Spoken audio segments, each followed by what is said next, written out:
Hello, everyone, and welcome to Unfiltered Conversation and Mindfulness series. Now, this series was started, and we have already done 9 to 10 episodes, and many people have come and spoken about mindfulness. Our point is just to bring the conversations that we do, maybe sitting on the veranda or sofas with people, and bring it back to you so that you can also see how these people apply the principles of mindfulness and how we all can also follow.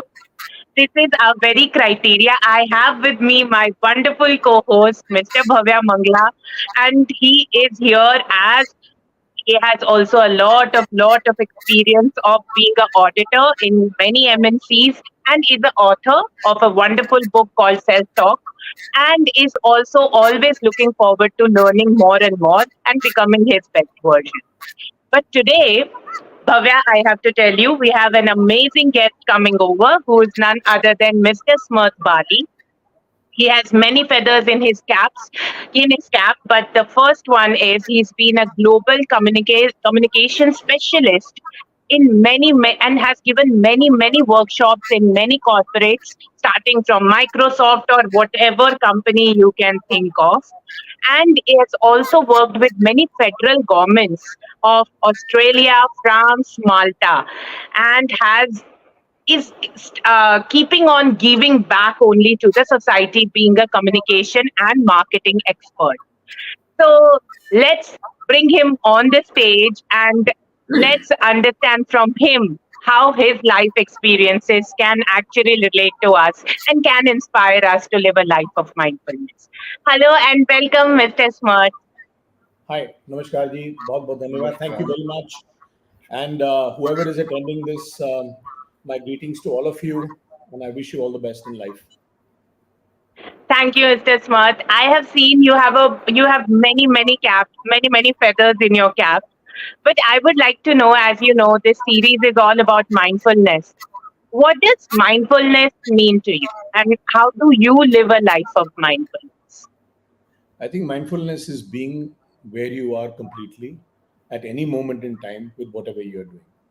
So, in my view, that the person in your house who mops the floor, or the lady in your house who cooks the food, and you, if you're the managing director of a company, you're all equal.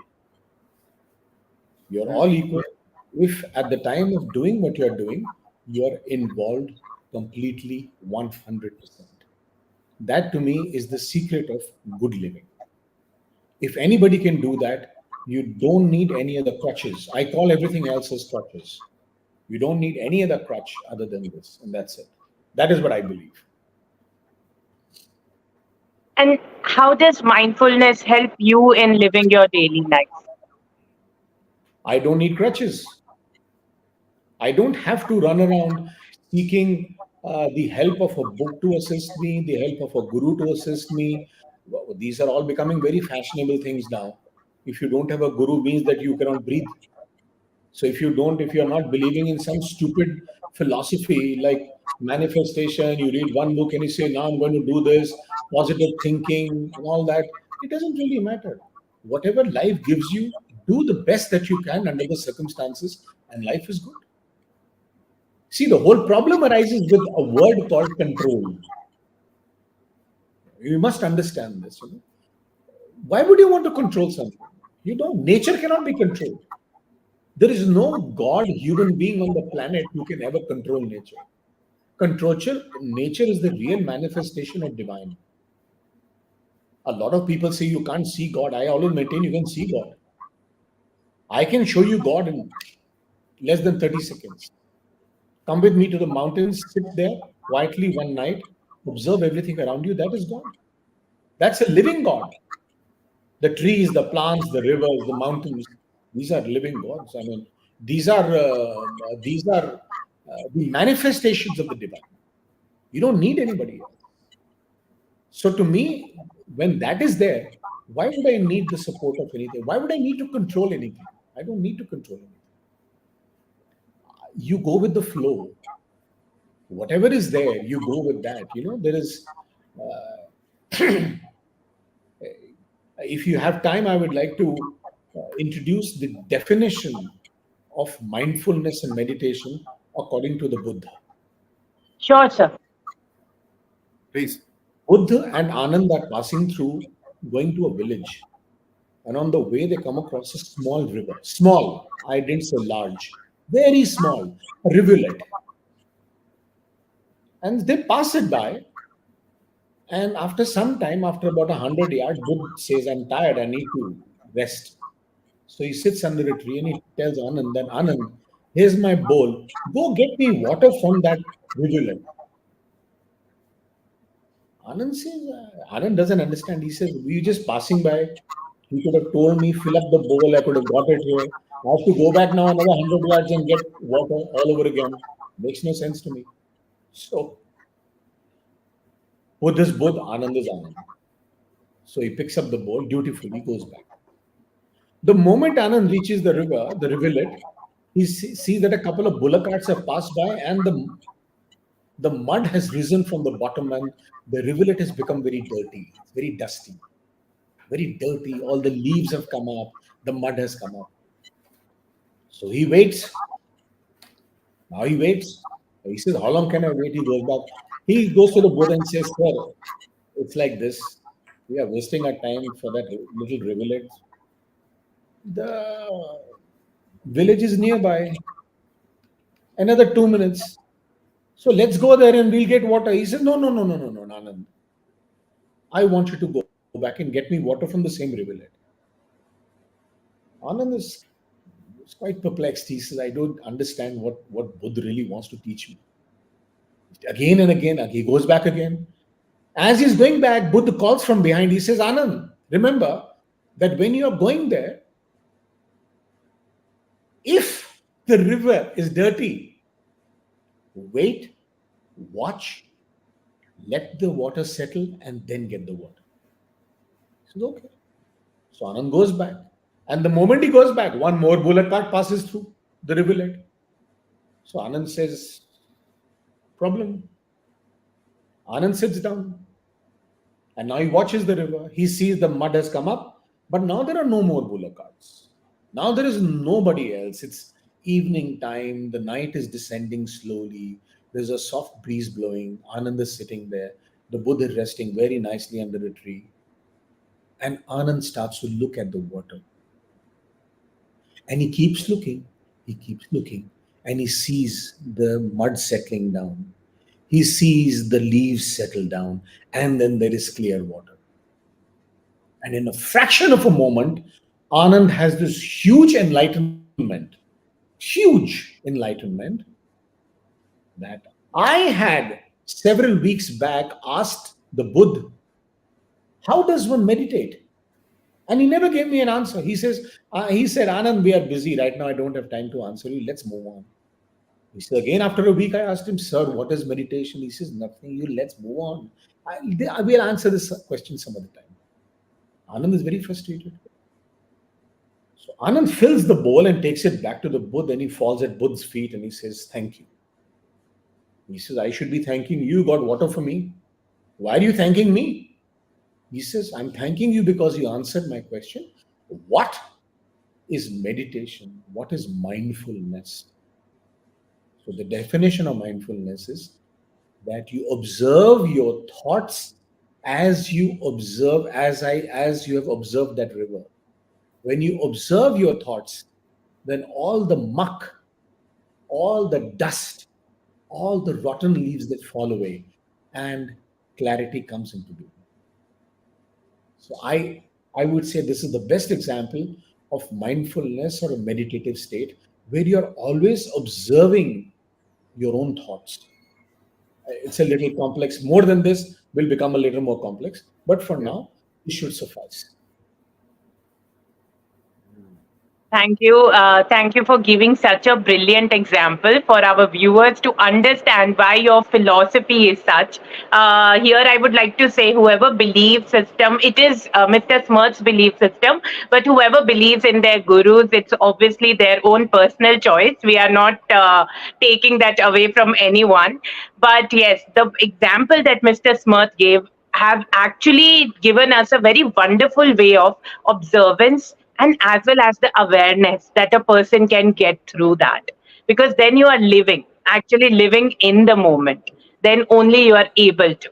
And Mr. Smith, I've also seen you are a reader, like you read every day many hours, and you have, I think we can see the library behind you, which is like having books maybe 2000 or more than that. So Yeah. I would like to know what people according to you should go for as a book in mindfulness, according to you? What is that one book you would like to suggest everyone to read, to our viewers? See, it is like sweets, mithai. You like rasmalai, Bhavyaji likes motichur laddu. I like something else.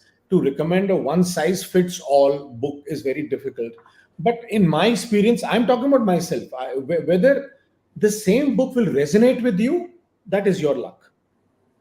I cannot guarantee it. But the one book that changed my life completely, it changed my life completely, was this book by Nisargadatta Maharaj called I Am That.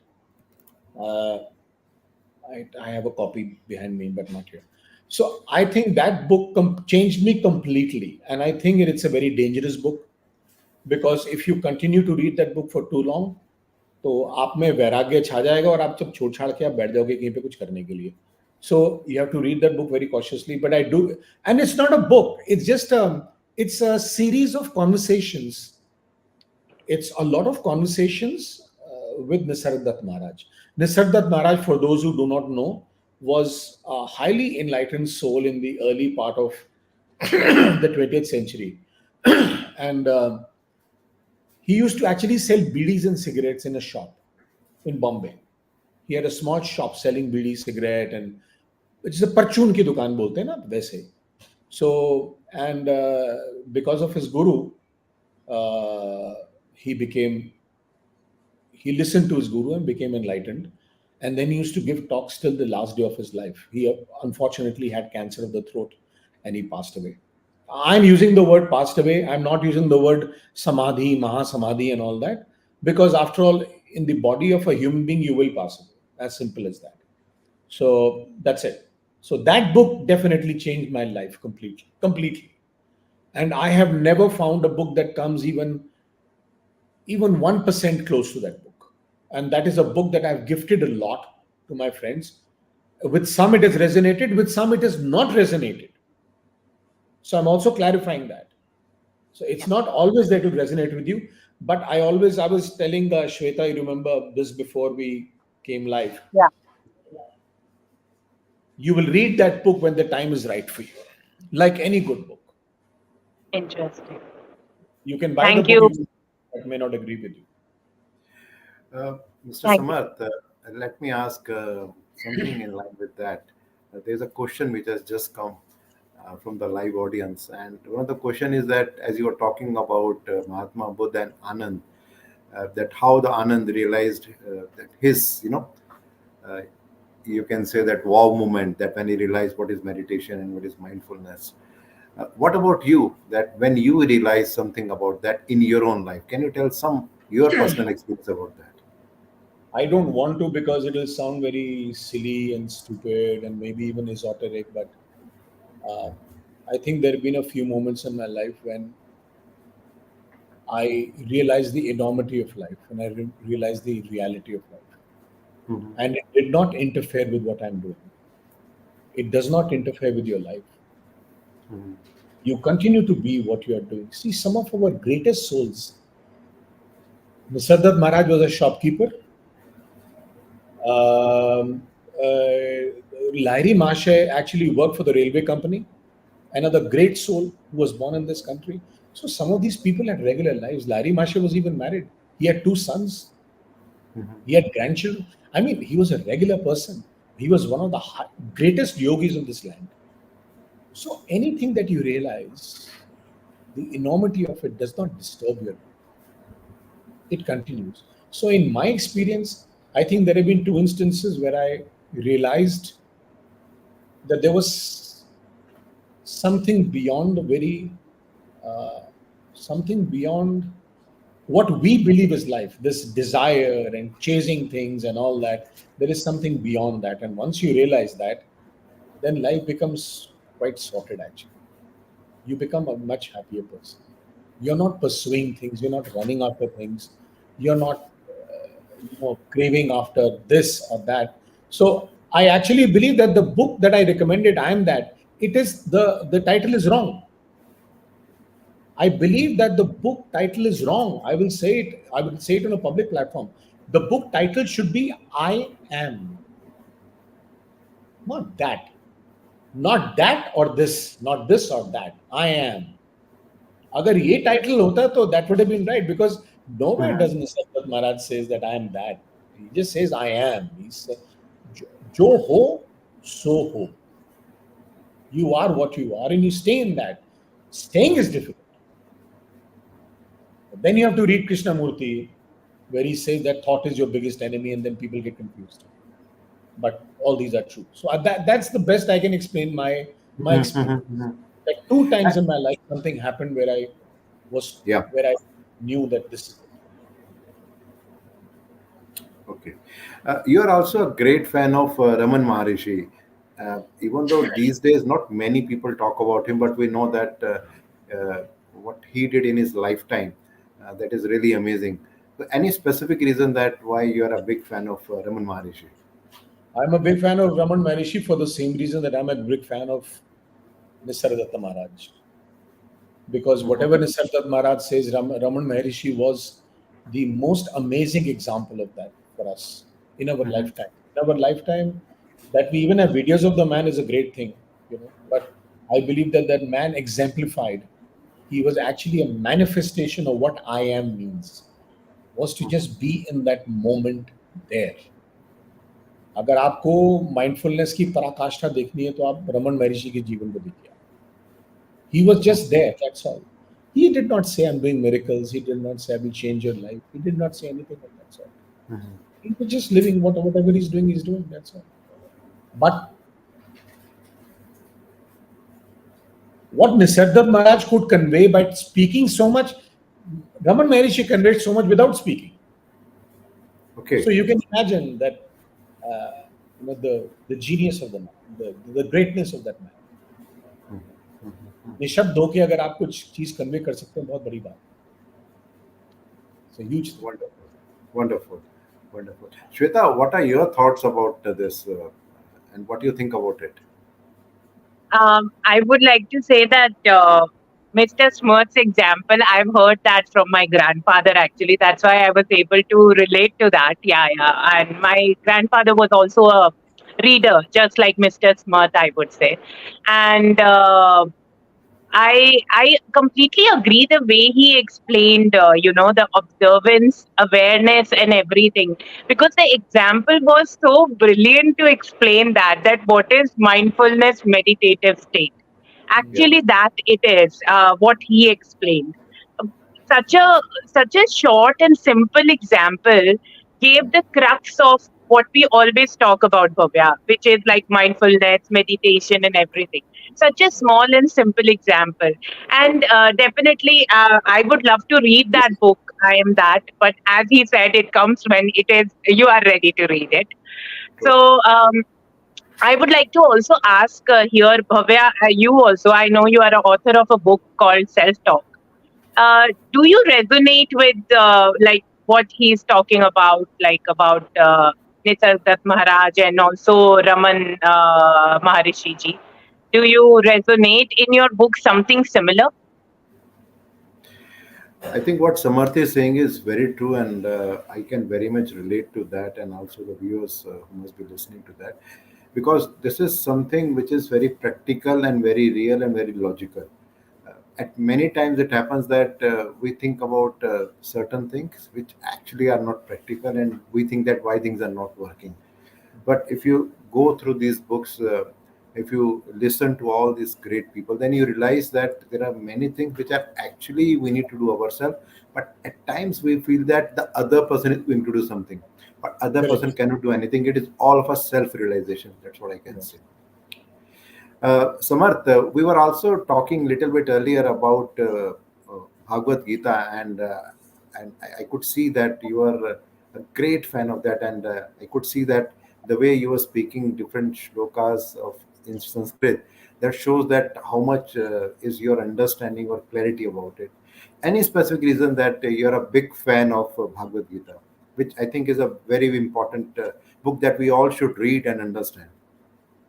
Yeah, see, I mean, see, I'm not a very religious person. I'm not a religious person at all. I don't even Mhm. remember the last time I went to a temple. But I do Mhm. believe that some of the texts, they manifest the truth in a very interesting and a very engaging way. And one of the texts is Bhagavad Gita, if you really want to get into it, if you really want to understand it. There are several commentaries on Bhagavad Gita. So I was telling Bhavya before we were just talking, and I was telling him that the most interesting part of Bhagavad Gita is not that there is a God talking to a man. There is Narayan, which is Krishna talking to Arjuna. The most interesting part for me is that even if it is God talking to man, he tells him that, listen, boss, I've given you all the secrets. But after this, you're free to choose, do what you want to do. Where in any world religion, you name one religion in the world in whichever religion, there is the manifestation of God, or God, even in the book, has given man a choice कि भाई तेरे को तो मैं सब कुछ बोल चुका हूं, उसके बाद तूने जो करना है कर. ये तो हमारे माँ बाप तक नहीं बोलते. True. I went through all of my childhood and my mother coming and saying, if you don't do that, I'll whack you. Yeah. My father telling me, do this now. Don't argue. But here is God who's manifested as Krishna and is lecturing Arjun, who has all the definition, who is suffering from all the definitions of nervousness. Yeah. He's sweating, his legs are shaking, his hands can't move. He says, I can't shoot. I can't shoot because I see all my brothers and all my relatives, my elders arrayed here would mean battle. And for Krishna to tell him everything and then say, now you choose what you want to do. He gives you choice. He gives him choice. And that is why I think it is one of the greatest pieces of spiritual literature available to us. Mhm. Nowhere does God give you, I mean, the whole Abrahamic religion, it is dictatorial, dictat oriented. Do this, otherwise God will throw lightning on you. Do this, otherwise he will smite you. If you don't do this, God is going to get angry with you. Yeah, nobody says anything like that. Krishna is not saying that. He's saying just the opposite. He's saying, boss, this is the menu card. Now you choose what you want. Any specific shlok which resonates with you the most, or which is very close to you, or which you feel that everyone should know about it and should This one, introspect and try to understand? This one. this one. Iti te jnanamakhyatam bhuyad bhuyataram maya vimashyaita dasheshena yathechasi tathakuru. That I've given you the secret of secrets. Hmm. Now feel free to do what you want. It actually gives me goose flesh. I get my hair start raising on end when I think about the enormity of what the man has said. Where where in world literature do you find this? Mhm. Where do you find it? Nowhere. The description of God is in all other places. The description of God is somebody high and mighty sitting up there. Somebody who tells you, "Oh, Bhavya, if you don't do this, you are in big trouble, boss." Yeah. Joseph told you do this, and do not do this. I will kill you. There are gods who tell you, "I'll kill you." Not bad. Here is somebody who's telling you, you have a choice. Wonderful. Shweta, what are your thoughts about it? I think uh, when I talk about like or think about the shlokas, obviously Mr. Smarth must be knowing much more than me. And the way he has explained this particular shlok is so wonderful that now I have given you what I have. It is up to you how you interpret and make your choices Absolutely. Yeah. completely. So this makes so much sense because we are always, Bhavya, if you see, we are always so perplexed. We're always Yeah. so like, oh my God, what is this? How to do that? That what never ends. But actually, we have all the resources. How we are interpreting and making the choices is us doing that. Yeah. God has nothing to do in that because He has given you everything. The Yes. only point is that we have to make sense out of it and we have to make the choices out of it. And if I'm not wrong, Mr. Smarth, that can only happen once you are actually aware and you are flowing with life rather than Yes. running after or whatever. But when you are flowing, being aware, that brings you to make the right choices. Actually, there's a very interesting share in there's a Urdu share. It's very interesting. Yeah. He says, I find it very interesting, so I use it in my workshops very often. Which is बारोज हश्र में खुदा पूछेगा पाक दारों से. Borrows हश्र is on the day of judgment. तो ये इस्लाम में है कि डे ऑफ जजमेंट होगा, all the souls shall rise and God will then say, boss, you go to hell, you go to heaven, you go to hell, you go to heaven, you both go to hell, you both go to heaven. ऐसा करे. तो borrows हश्र मतलब day of judgement में खुदा पूछेगा पाकदारों से. पाकदार होते हैं जो अच्छा काम करते हैं, Yeah. जो सिर्फ जिन्होंने जिंदगी में अच्छा ही किया है. तो बारोज हश्र में खुदा पूछेगा पाकदारों से, गुनाह सिन, गुनाह क्यों ना किया, गुनाह क्यों ना किया, क्या मैं रहमदिल न था. तो यू आर अलाउड, आप करो तो गुनाह तो करो, मैं तो रहमदिल हूं भाई, माफ कर दूंगा आपको. पर ये मैं आपसे मजाक कर रहा हूँ, मुझे सीरियसली मत ले लेना, आपको मुझे गर्दन कटवाओगे मेरी. तो मेरे कहने का मतलब है, what I am simply saying is that this is also a part of our life. Whether you call it sin, whether you call it good work, this is all part, it goes together. I think the main thing is, I'm sure this is something that I haven't read your book, Bhavya, but I'm sure this would have dealt with Yeah. intention. Intention you must have talked about in your book. I am confident about it. I'm So, asking you. You're asking me about it. I'm asking, have you talked about intention in your book? That there is action, but there is before action, there is intention. I think intention is a core for everything. Means because unless and until we have an intention, and intention can be good, intention can be bad also. But unless and until we have an intention, certainly there won't be any action. So before the action, there has to be an intention, and whatever is our intention, irrespective of any situation, any challenge, generally we do that, and it's only possible because we are very clear what we want to do. So I think this is what I think about it. It is like the parent hitting the child when he is Yeah, misbehaving. The intention is good, the action is not good. action is not good. Very true. Intention is, I'm going to slap him because नहीं मान रहा है, 2 बार बोल लिया, 3 बार बोल रही है, Hmm. थप्पड़ पड़ेगा, एक थप्पड़ मारा, but the kid gets it, kid understands. Next time I will not do it. Yeah, The doctor who lances a boil is very painful. You got a boil on your foot or in your arm. He yeah, lances, pus comes out. Painful. Intention is good. Action is painful. yeah. So these are things that, you know, ये शेर सुनाने का मेरा मतलब नहीं था कि आप सब लोग कल से गुनाह करने शुरू कर दीजिए. आप मैं No, कह no, रहा no. We understand the intent is more important here. I was also seeing on your WhatsApp DP, there was a very interesting quote of Khalil Gibran, which is written: "Travel and tell no one. Ji. Literature, love story, live a true love story and tell no one. Live happily and tell no one. People ruin beautiful things." Why you think it's so important that you want that people should read it and understand it, something about it? See, don't you see it happening now? I take a walk. I do my running and I walk. I do a very long piece of exercise on the lake in Chandigarh every day. Hmm. Every day. What I noticed is that everybody is taking selfies. Yeah, भाई आपकी शक्ल खच्चर की तरह है, आप दिखते बेवकूफ हो, आप सेल्फी ले रहे हो यार, और yeah. सेल्फी लेने से खूबसूरत तो बन नहीं जाओगे. But my True. Bigger question is, why is he taking a selfie, why is he और she taking a selfie? Mhm, mhm, mhm. The primary objective of taking a selfie is what? To tell other people. Yeah, Let's go one step backward. Why do you want to tell people?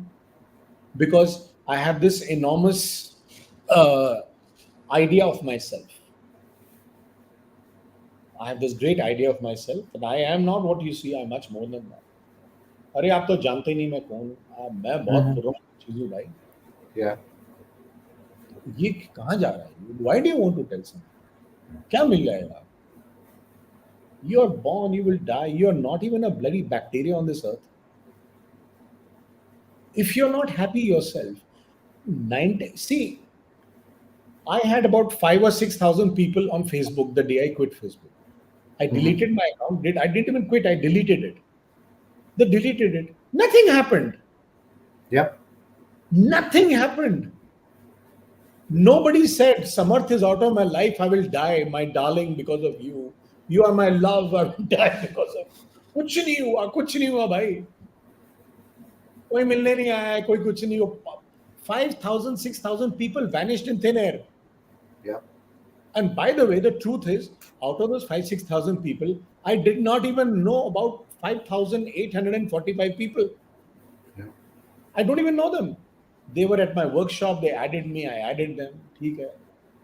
You know, you want to be added. So this whole obsession with telling people what to do, why, what for, what does it give? You ask anybody, are you happy? You know, they are miserable. They're trying to cover their misery by telling other people that I'm at the airport. I'm now going to the bathroom. Yeah. I'm Yeah. taking a pee. What is wrong with you? It's an illness. Yeah. ये बीमारी है. It'll become bigger. It'll become worse. You buy a Mercedes Benz not because you like her, because Mr. Kumar has a Mercedes Benz who lives next to my house. So if he can have one, I also must have one. Where is Yeah. peace going to come to you? Where is happiness going to come to you? You are a very miserable person actually. It's a disease. So I think Gibran is right Mhm. that people ruin beautiful things. Yeah. Yeah. People, Yeah. there is the art of conversation is lost. आप Yeah. लोग तो बहादुर हैं. You people are very brave that you have this little conversation online. People don't want to converse. People say, send me a message. Send WhatsApp me पे a message. message. बात मत करो. Yeah. And the World Health Organization report says that one of the worst things that will happen to our generation is loneliness. Yeah. People are not talking to each other. Yeah. We have forgotten the art of conversation. You and Shweta, you few people who are trying to reignite the art of conversation, that is separate. But by and large, nobody is. You are becoming more insular. WhatsApp makes you insular, Zoom call makes you insular, work from home makes you insular. You are heading towards a great man made psychological disaster, and you are not even Yeah. realizing. Don't Yeah. WhatsApp, call Yeah. people, talk to them. That's my advice. Wow. Wonderful. Wonderful. I think, Smarth, we had an excellent session with you. When we started, myself and Shweta, we never thought that it will be such an enriching experience, because with your vast experience and with your clear thinking about what is right and what is not right, I think the way in which you shared your thoughts, you talked about different things. You quoted many things from Bhagavad Gita. You talked about Raman Maharishi. You talked about the different books. I'm sure that it is not only we who got enriched and become uh, better person, I would say, by understanding about it. But I think the people who are going to listen it later on also, they are also going to benefit by it. I'm very Thank you grateful very to much. you. Thanks a lot. Yeah. I'm really grateful you called me here. It was wonderful to meet two new wonderful people. And I don't know how many are attending, but thank you very much for listening. Thank you. Thank you. Thank you, Mr. Thank you. Smart, for enriching us, and also all our viewers who are going to see it even further on, like even after the live. And I'm sure they will learn a lot from this interview. I'm sure of that. Thank you Thank very you. much. Thank you. Thank you very much.